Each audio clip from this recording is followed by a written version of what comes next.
Grace Harlow stood alone in the pouring rain outside the rusty Anchor Diner, staring at $9 damp in her hand. Her last $9, the only money she had left for Ellie's breakfast the next morning. Then she heard it, a ragged, choking breath. A massive biker collapsed beside his motorcycle near the edge of the lot, clutching his chest as if the pain itself were dragging him down. His face turned ashen. He was dying right there on the wet pavement, and no one else was around. "Don't get involved," the night clerk shouted from inside the diner. "People like him only bring trouble." Grace looked at the falling rain, at the man gasping for his life, then at the money she'd fought so hard to save. Are you okay? Ellie would wake up hungry tomorrow, but Grace's legs were already moving. She rushed inside, bought aspirin and a bottle of water with her last $9, and knelt beside the stranger rain, soaking through her jacket as she held his trembling hand. Are you okay? She saved his life without knowing his name. Sweetheart. What Grace didn't know was that this one choice, the choice made in the middle of a storm, would change everything. Cheers, everyone! Because the next morning, 50 motorcycles rumbled down Maplebridge Street and stopped in front of her house. But before we get to that moment, let me take you back to the day before the rain. Back to the quiet morning when Grace thought her life would stay small forever.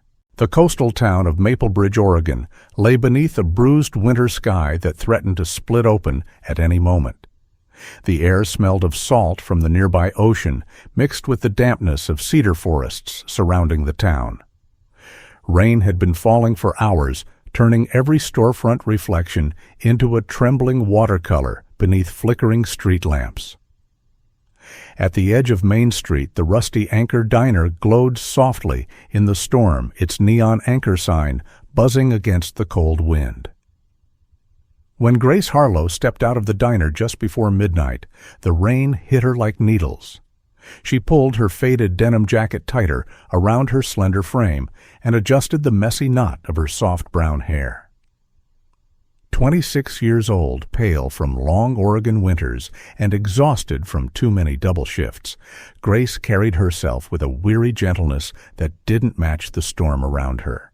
She had hazel eyes that always looked a little sad, but not defeated eyes of someone who kept standing no matter what life threw at her. She crossed the dim parking lot, her boots splashing through shallow puddles, and checked her pocket. 9 crumpled dollars. Her entire tip for the night. $9 to feed her younger sister Ellie in the morning, and maybe buy a small packet of coffee if she stretched it. But coffee was a luxury she rarely allowed herself anymore.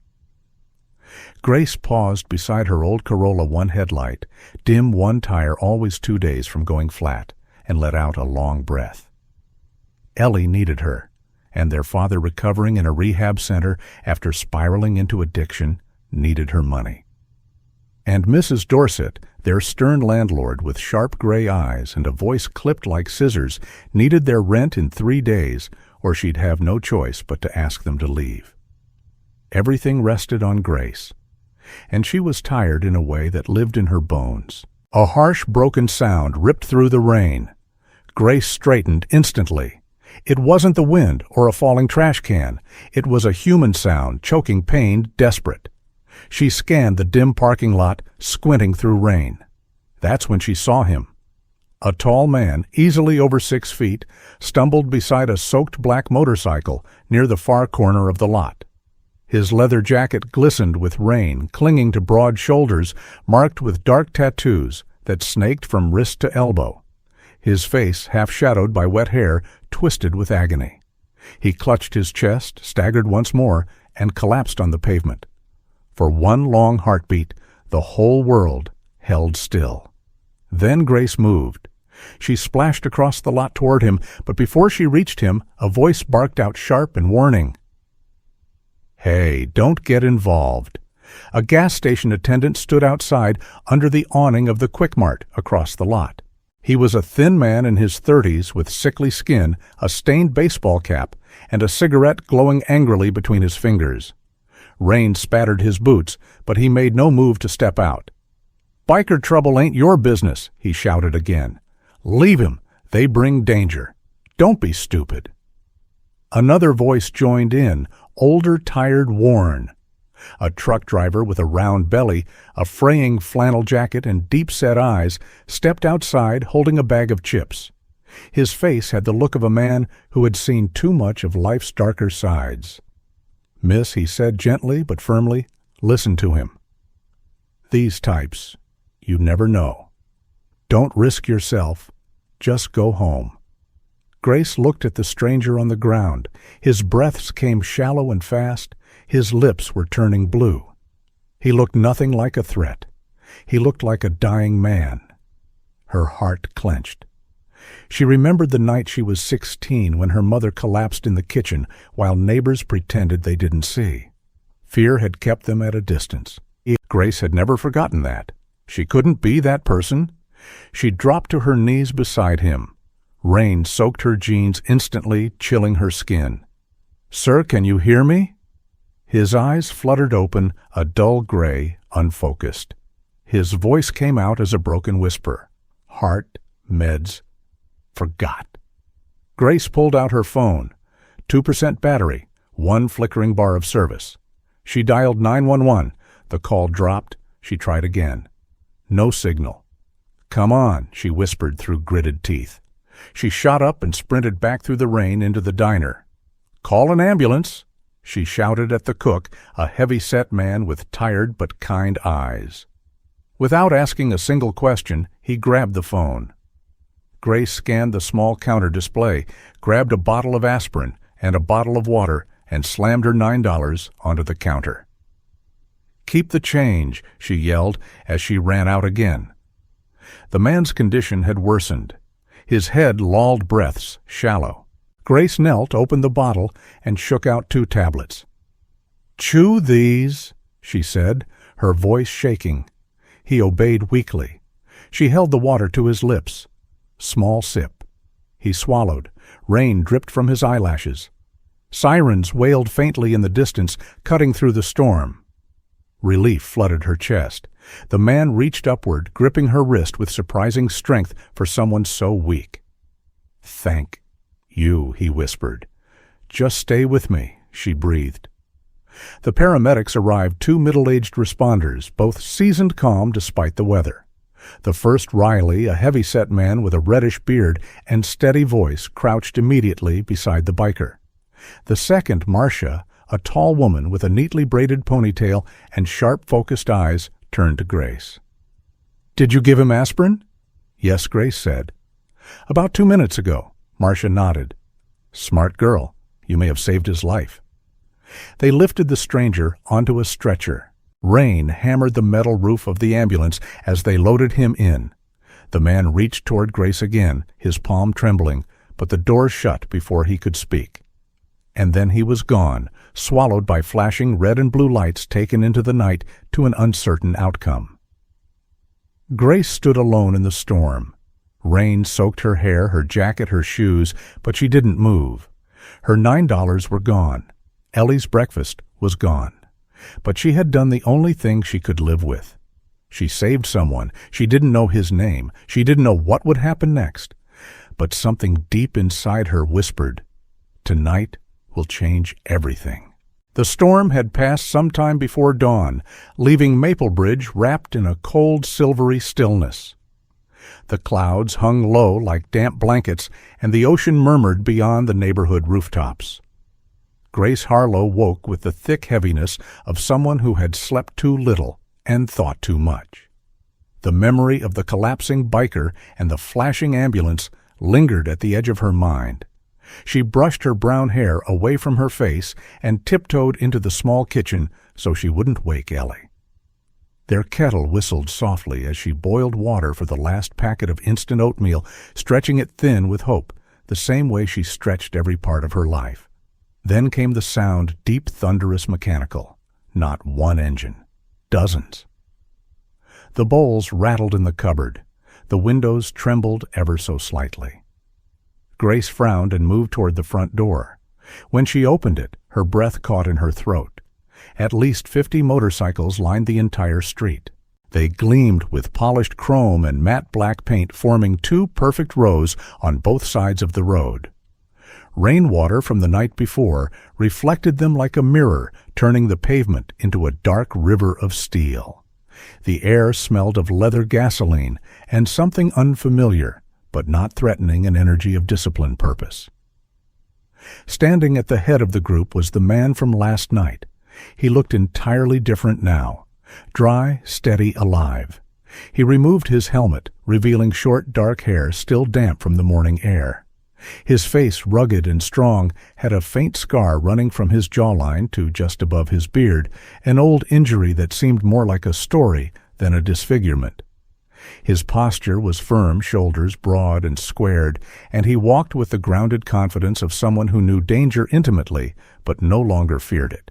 "Grace Harlow," he said, his voice deeper than she remembered, carrying a roughness that suggested long years of shouting commands through windsand or storms. "My name is Logan Brooks." He stepped closer, and she noticed the vest he wore, black leather with a patch on the front, bearing the name Iron Mercy Riders. Another patch on his shoulder carried an emblem of wings wrapping around a shield. Leader Grace whispered before she could stop herself. Logan nodded once. "I'm the founder. These men and women behind me, they're my family. Veterans, all of them. Marines, Army, Air Force, Coast Guard. We serve in our own way, now rebuilding towns, helping displaced families, supporting those who fall through the cracks." His gray eyes softened. "Last night you didn't just help a stranger. You saved the life of the person responsible for keeping this whole team together." Grace felt the porch railing behind her, grounding her as the situation spun far beyond expectation. "I didn't know who you were," she said quietly. "You acted," Logan finished. "And today, we're here to honor that." Before Grace could respond, a soft gasp sounded behind her. Ellie.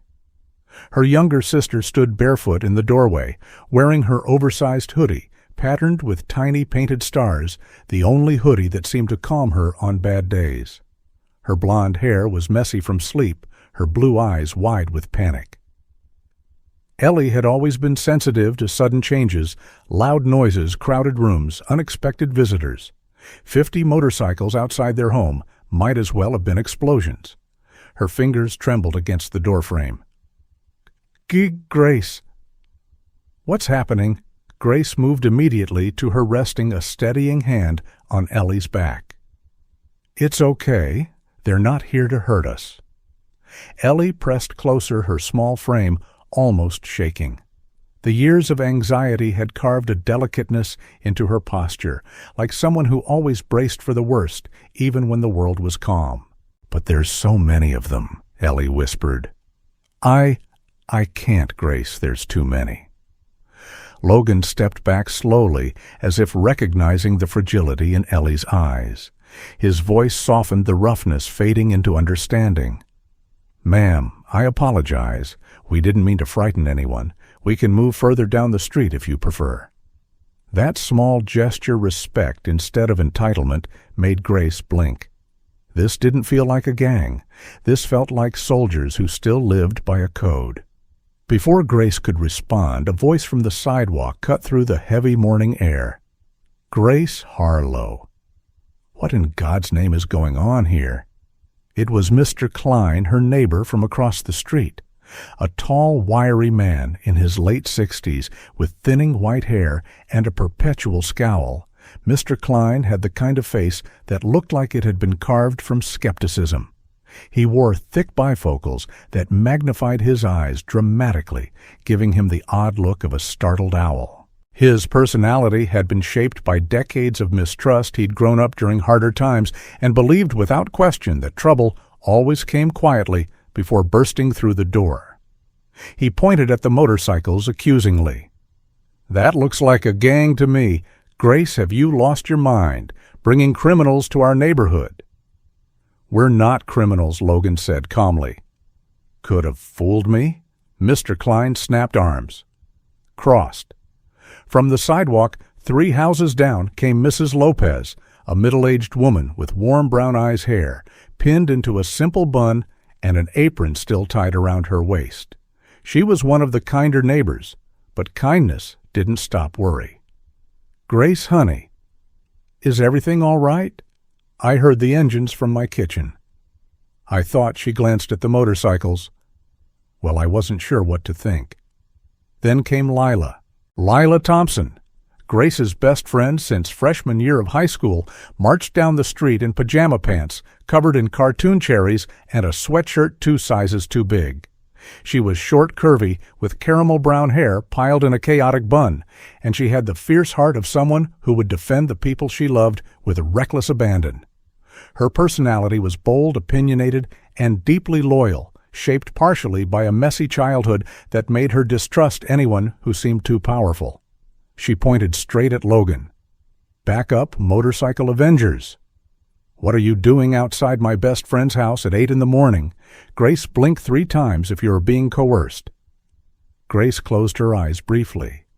"Lila, please." Ellie let out a choked breath, overwhelmed. Grace tightened her arm around her sister's shoulders.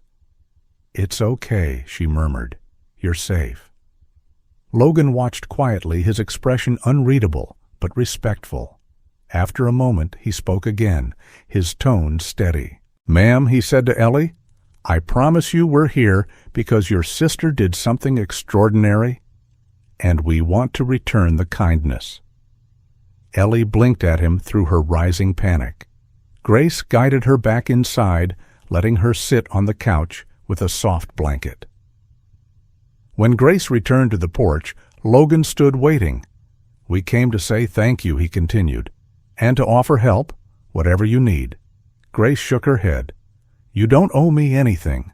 Logan's gaze held steady. "I disagree. You saved my life, and Iron Mercy riders repay their debts, not with money, with action." Behind him, dozens of veterans watched silently, their postures disciplined, respectful. Grace surveyed the men and women with scars, weathered skin, steady eyes.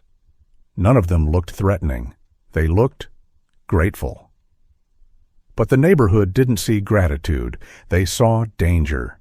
And Grace saw her quiet life sliding toward a storm she hadn't invited. Her heart thudded. Yet something in Logan's presence, some honesty, some gravity, kept her rooted instead of running.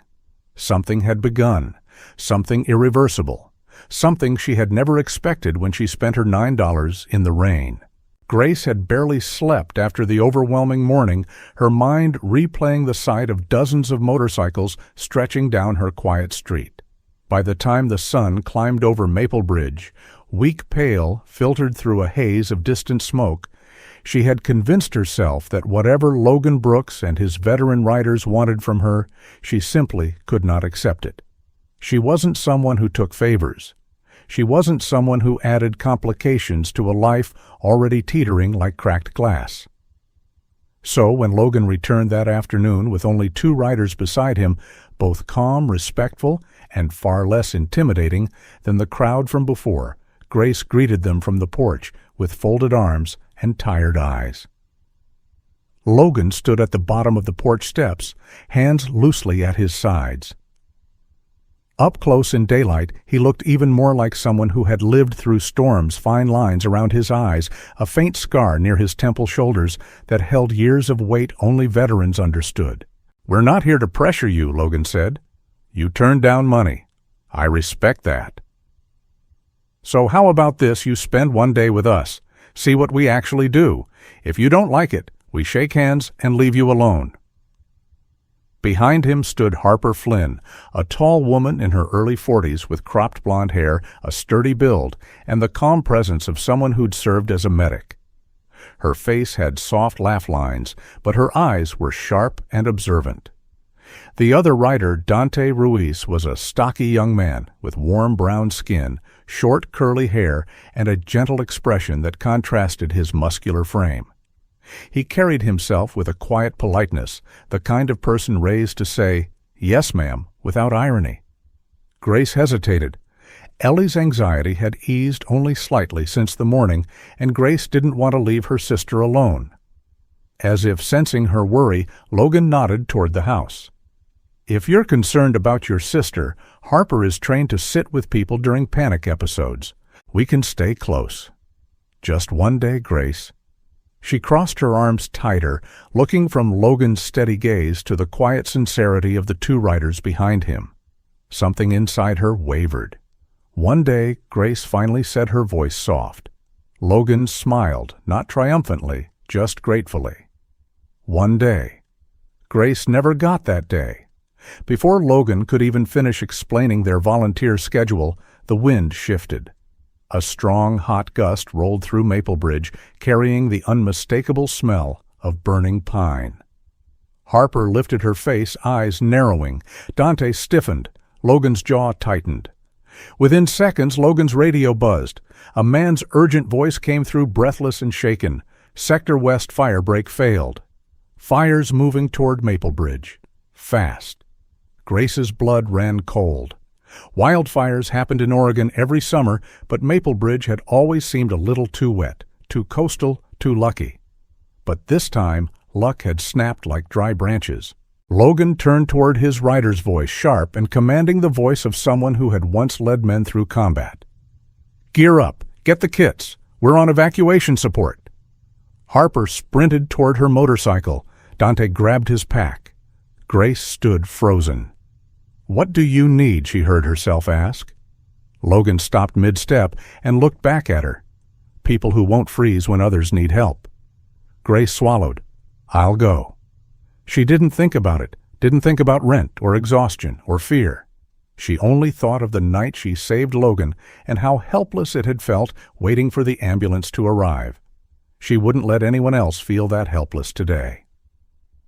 Smoke rose above the tree line as Logan, Harper, Dante, and Grace sped toward the western edge of town in a beat-up utility truck that Dante hot-wired with the ease of someone who had hot-wired many things in his life, though he seemed embarrassed about the skill.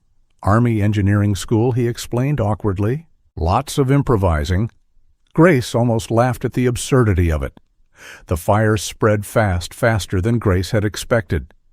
By the time they reached the first row of houses, ash drifted through the air like gray snowflakes.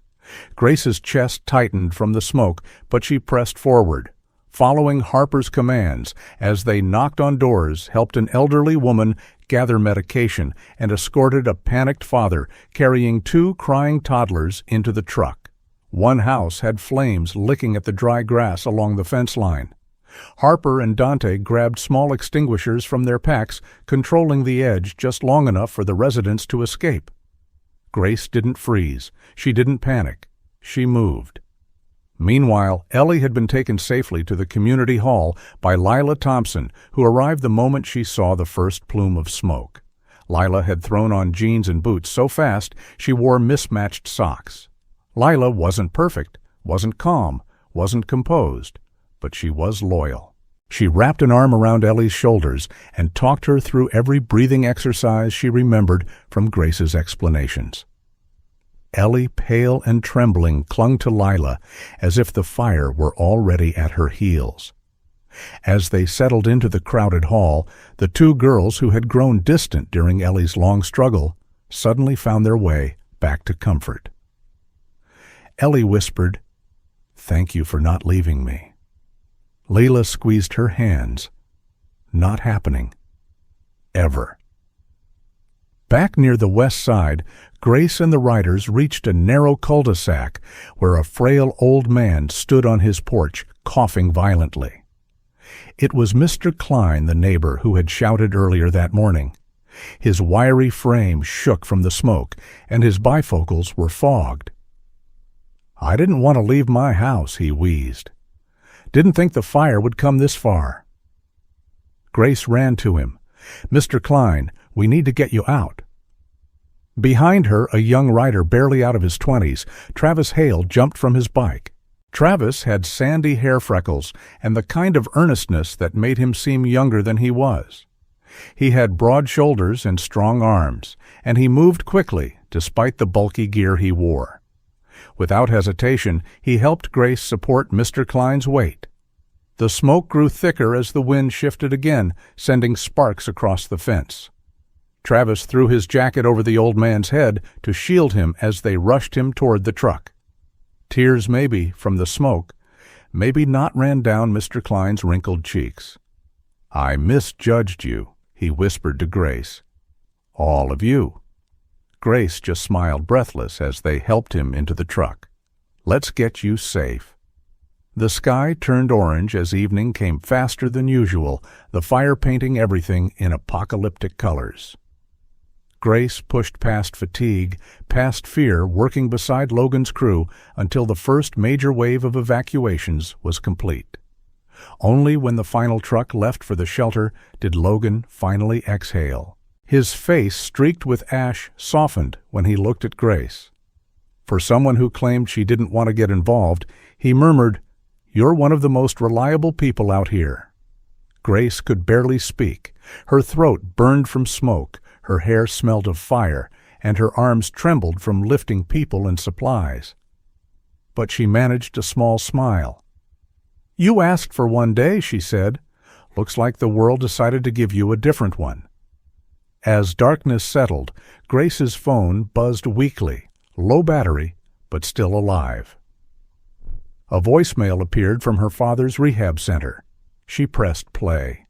His voice, gravelly from years of cigarettes and grief, cracked through the speaker. "Grace? I heard about the fire. I'm sorry for everything I put you through. I'm getting better. I promise this time, I'm trying." The message ended with a long exhale. Grace's eyes stung, not from smoke, but from something much deeper. She returned to the community hall with Logan and the riders. When she saw Ellie safe in Lila's arms, relief washed through her so powerfully she nearly stumbled. Ellie looked up, eyes red but calmer. "Grace, you're okay," she whispered.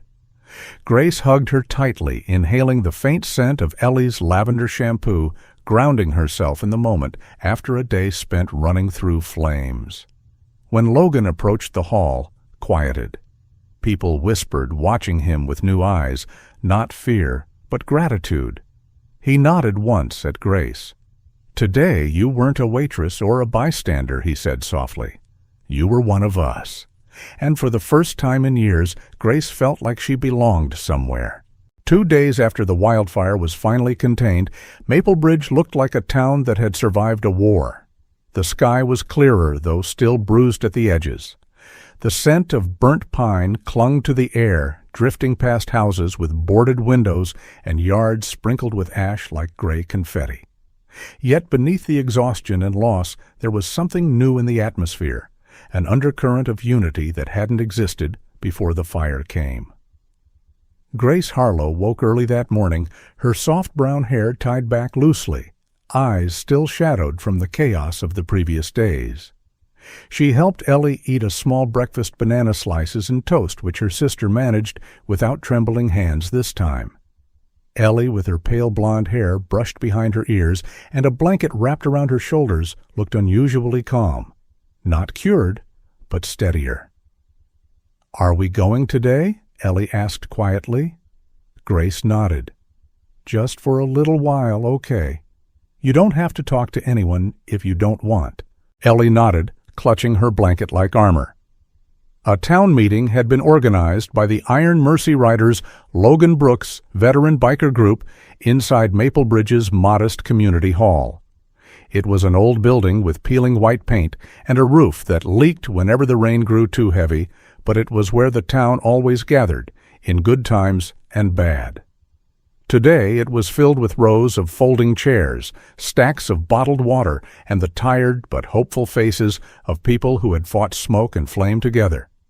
Grace stepped inside and felt nearly every gaze drift toward her, not in suspicion as before, but in gratitude, in quiet awe. Whispered voices floated around her. "That's the waitress. She saved that biker leader." No, she helped rescue Klein from the smoke. She didn't freeze, not even once. Grace's cheeks warmed. She wasn't used to attention. She preferred shadows and dim corners where no one needed anything from her. But today, the room felt different. Today, she wasn't invisible. Logan stood near the front, speaking quietly with a few riders. He wore a clean black shirt beneath his patched vest, and with the morning light hitting his face, his gray eyes looked softer than usual. His posture, straight, capable, calm, held the authority of someone who had led rescue operations long before Maplebridge ever needed him. When he saw Grace, he offered a small but genuine smile. "Glad you made it," he said. His voice, deep and rough-edged, carried warmth that hadn't been there before the fire. Grace nodded. "Is everything okay?" "You said this meeting was important." "It is," Logan replied. "More than you know." People trickled into the hall, Mr. Klein frail and leaning heavily on a cane, but alive thanks to Grace and a young writer. Mrs. Lopez bringing homemade biscuits in a plastic container. Even Mrs. Dorset, their severe landlord with sharp eyes but freshly softened expression. She wore a long gray coat, and her tightly wound hair bun revealed streaks of silver that framed her stern-lined face. But today, her posture was less rigid. There was something apologetic in her gaze. Lila entered next, her caramel brown hair tied in a high ponytail, oversized sweatshirt draped over her petite frame. She waved at Grace, then spotted a few Iron Mercy riders she had chatted with during the evacuation and offered them a casual morning guise. No fear, no suspicion. A complete turnaround from the day she had threatened them with her pajama pants and fury. Once everyone was settled, Logan stepped forward. The room quieted instantly. "Maplebridge," he began, his voice carrying across the hall with the confidence of a practiced leader. "You've been through more in 2 days than most towns face in a decade. And you stood together. You supported your neighbors. You trusted us, even if that trust came slowly." People chuckled softly. Logan's expression sobered. "But there's someone here who made all of this possible." Grace froze. Logan gestured toward her. "Grace Harlow saved my life before the fire ever reached your doors. Without her, I wouldn't have been here to lead my team. And without Iron Mercy riders, many of you wouldn't have made it out in time." Gasps mingled with murmurs. Grace stared at the floor cheeks burning, wishing for invisibility. Logan continued. "When she saved me, she didn't know my name, didn't know my past, didn't know what we do. She acted without hesitation. And now it's our turn." He nodded to Harper Flynn, who handed him a folder. Harper, with her cropped blonde hair and calm, seasoned look, stood tall like someone who had spent years holding others together. Logan opened the folder and looked at Grace. "We'd like to start with your house." Grace blinked. "My house." Logan nodded. "Iron Mercy riders will repair everything. The leaky roof, the broken heater, the wiring that's one short circuit away from disaster. All of it, free of charge." Grace's breath caught. Repairs were something she'd pushed aside for years. They weren't luxuries, they were emergencies she'd simply never had the money to address. Ellie, seated beside Grace, let out a tiny gasp of relief. Logan wasn't finished. "Second, Ellie Harlow." Ellie flinched, but Logan's gaze was gentle. "We know about her anxiety. We know how much she's been struggling. So our team has partnered with a licensed therapist we've worked with on veteran recovery projects." A woman stepped forward, Dr. Carolyn Mercer, tall and elegant, in her mid-50s. She had warm brown skin, silver-streaked hair in a low braid, and eyes that held a lifetime of empathy. Her voice was soft, yet firm. "I specialize in trauma anxiety disorders and recovery. I'd be honored to work with Ellie for as long as she needs free of cost." Ellie covered her mouth, tears filling her eyes. Grace nearly cried herself. Logan turned back to the crowd. "Third, we want to invest in Grace herself." He held up another file. "We're offering a scholarship for Grace to study community coordination and crisis management. She has instincts most people train years to develop." Grace felt her throat tighten. She had never considered going back to school, never considered she deserved anything more than survival. Logan stepped closer, voice gentler now. "You're a leader, Grace. You just don't see it yet." And finally he said, "We want to offer you a job." The room around Grace faded into background noise. Logan's words sounded like distant echoes. A job, she whispered. As coordinator of our Maplebridge support project, helping families rebuild, connecting them with resources, ensuring no one slips through the cracks. His gaze softened. We want you on our team. The hall erupted into applause. Grace's heart pounded so hard she thought she might faint. She felt Ellie clutch her arm. Lila squealed loud enough to startle the riders, then immediately apologized. Even Mr. Klein, once suspicious and cold, wiped his eyes and nodded at Grace with new respect. Mrs. Dorset approached next, her stern face softened with guilt. Grace, she murmured, I misjudged you. I'm sorry. Her voice faltered. Take all the time you need for rent. Truly. Grace felt overwhelmed, suspended in a surreal moment where the weight she had carried alone for years seemed to finally loosen. As the meeting ended, Ellie surprised everyone by approaching Dr. Mercer on her own. With trembling hands but steady voice, she said, I'd like to try. It was the first time Grace had seen her initiate anything with a stranger in months. Lila, meanwhile, chatted excitedly with Dante and Travis, having fully abandoned her anti-biker stance. Dante shyly complimented her cherry-patterned pajama pants from yesterday, causing Lila to blush and declare they were limited edition, even though they absolutely were not. Grace stepped outside for air. The sky was finally blue again, washed clean. Logan joined her, standing quietly beside her, as if he knew she needed a moment. You okay? He asked softly. Grace nodded slowly. I don't know how to thank you. Logan shook his head. You already did, the night you saved me. For the first time in a long time, Grace let herself breathe fully, deeply, freely. The world felt different now, not lighter, but fuller, brighter.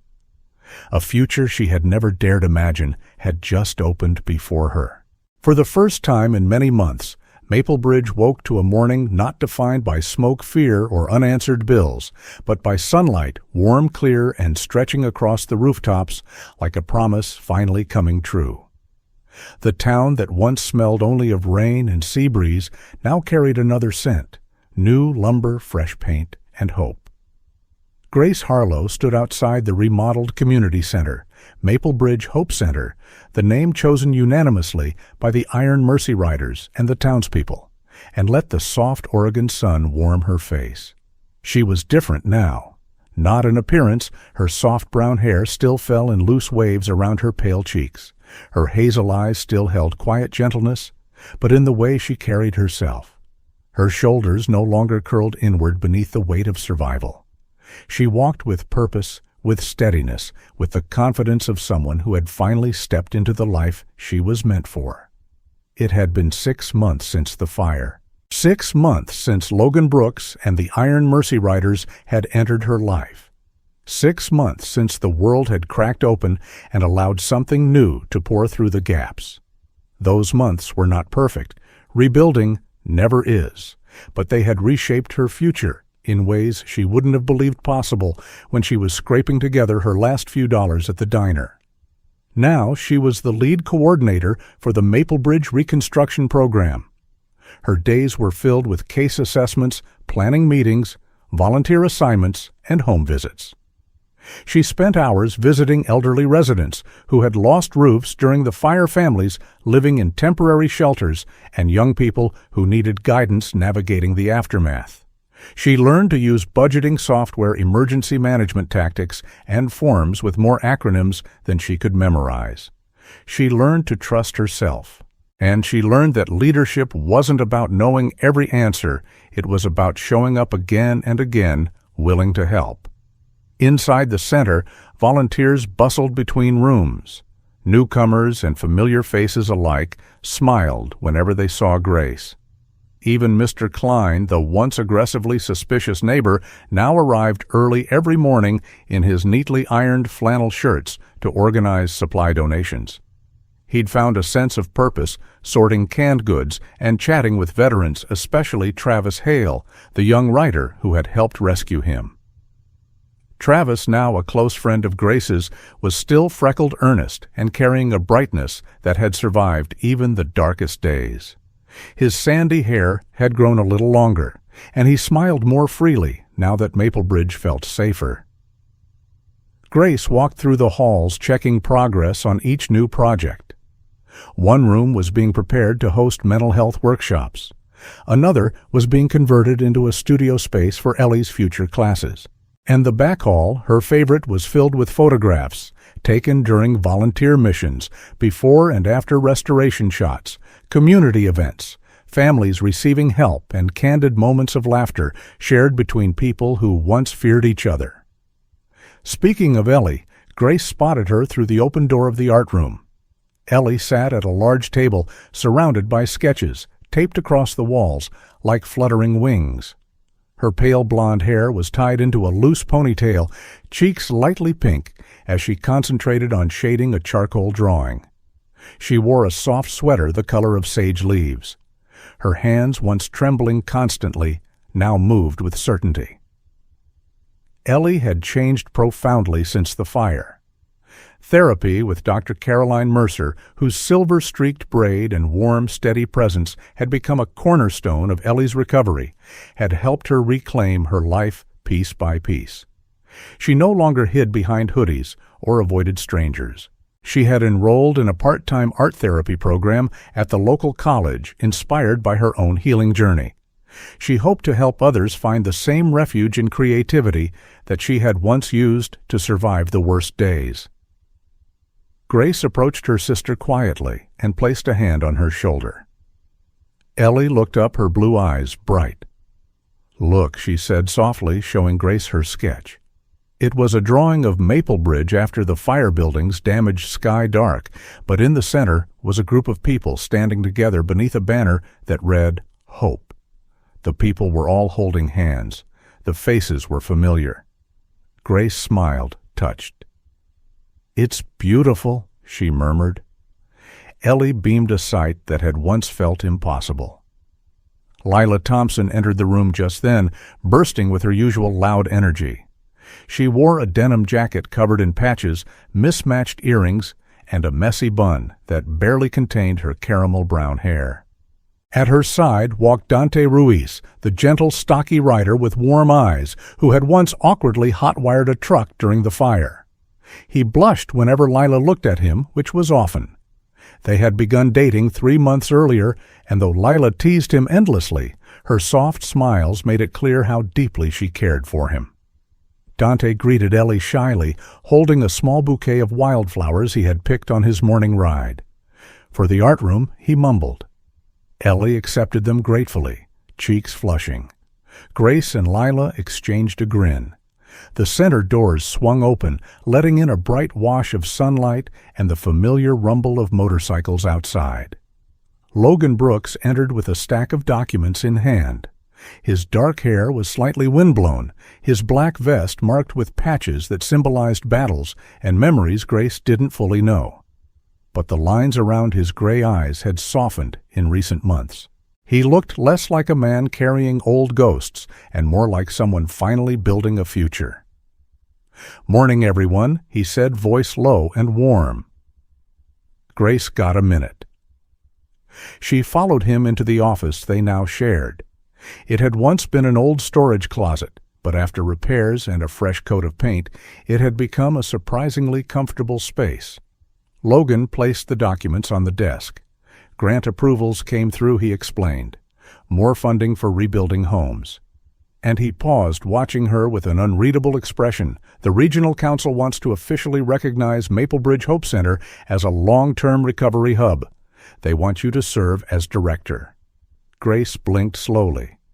Director Logan nodded. "You earned it." Before she could respond, Logan added quietly, "Grace, you changed more than my life that night. You changed the direction of this whole town." Grace felt her cheeks warm, but she didn't look away. "We all did it together," she said. Logan smiled, small, genuine, rare. "Maybe. but it started with you.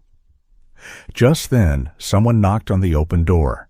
Grace turned to see a man standing there, her father. Tom Harlow, once worn down by addiction, now looked healthier, though still thin.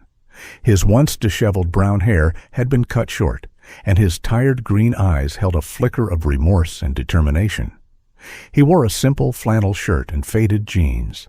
His hands trembled slightly, a reminder of the years he'd struggled.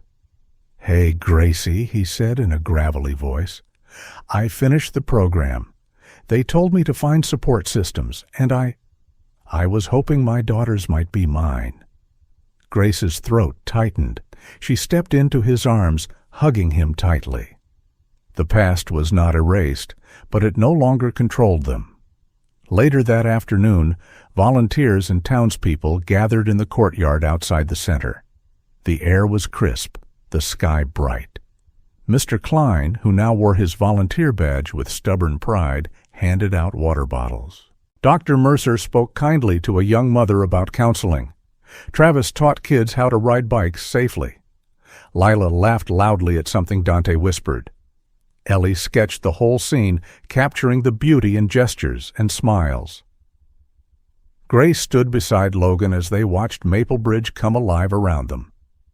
"It's different now," she said softly. "The town feels whole," Logan finished. Grace nodded. Sunlight filtered through the tall pine trees, casting golden beams on everything it touched. Maplebridge was still healing, still rebuilding, but it was finally living again. And Grace, once a waitress scraping pennies to survive, had found her purpose, her people, her future. Hope had returned to Maplebridge, and it was here to stay. In the quiet corners of everyday life, miracles often arrive disguised as ordinary choices. Grace never expected that using her last dollars or offering a helping hand would set off a chain of events that rebuilt a town, healed broken spirits, and restored entire families. Yet this is how God often works, not with thunder or grand gestures, but through the compassion we show when no one is watching. When we choose kindness over fear, generosity over doubt, and courage over comfort, we step into the very space where God loves to place His blessings. Grace discovered that when you give even the little you have, heaven has a way of returning it in ways far greater than you imagined. Her story reminds us that no act of love is wasted and no sacrifice is unnoticed. God sees the smallest seeds we plant, and in His time, He lets them grow into miracles. So as you go through your daily life, may you look for the people who need a gentle word, an open heart, or a simple act of kindness. You never know whose life you might change, and you never know which moment God will use to change yours. If this story touched you, take a moment to share it with someone who needs hope today. Leave a comment, tell your thoughts, and join our community by subscribing. May God bless everyone who watches, reads, and carries this message forward. And if you believe in second chances, in kindness that echoes beyond itself, and in the miracles God places in our path, write Amen in the comments.